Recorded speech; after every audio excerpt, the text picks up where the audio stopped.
Сайн байна уу? Манай компани 2021 онд үйл ажиллагаа явуулаагүй.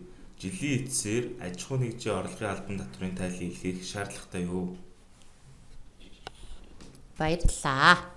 Монгол такс татврын хөтөч хариулж байна. За тэгэхээр та аж ахуй нэгжийн орлогын албан татврын тухай хуулиар энэ төрлийн татвар төлөгчөөр бүртгүүлсэн хуулийн этгээдийн хувьд 21 онд үйл ажиллагаа явуулаагүй ч 22 оны 2 сарын 10-ны дотор аж ахуй нэгжийн орлогын албан татврын тайлангаа татврын цахим систем рүү илгээж үүргээ биелүүлэх ёстой шүү. Баярлалаа.